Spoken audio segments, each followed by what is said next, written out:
रक्ताभाव दूरीकरण पई पुरी रे रक्तदान शिविर साही भाई और सखा सहाय संगठनर प्रयास रे अनुष्ठित।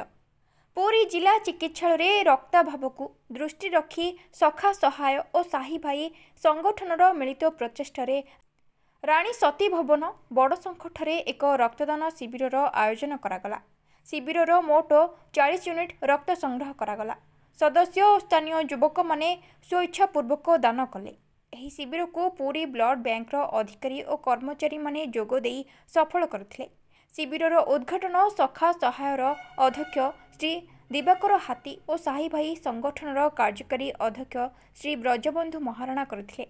ପୁରୀ ମେଡିକାଲ ବ୍ଲଡ଼ ବ୍ୟାଙ୍କର ଅଧିକାରୀ ଶିବିରକୁ ପରିଦର୍ଶନ କରି ସଂଗଠନମାନଙ୍କ ଏହି ପ୍ରୟାସକୁ ସ୍ୱାଗତ କରିଥିଲେ। शिविर शेष में साही भाई संगठनर संपादक श्री चंद्रशेखर मिश्र समस्त रक्तदाता सेवादाता ब्लड बैंक कर्मचारी और स्थानीय लोकंकु धन्यवाद जणाइले। पुरी मनोज कुमार बलियार रिपोर्ट जिला खबर। दिवाकर हाथी सखा सहायर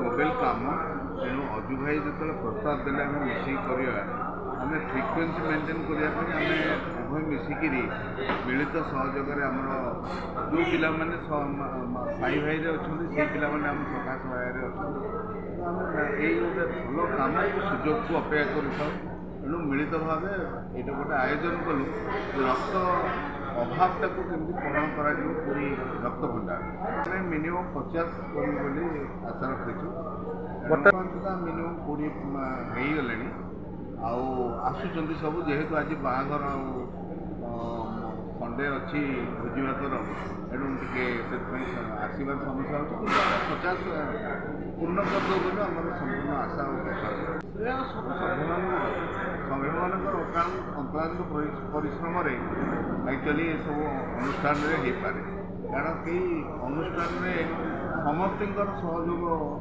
थी जो ही अनुष्ठान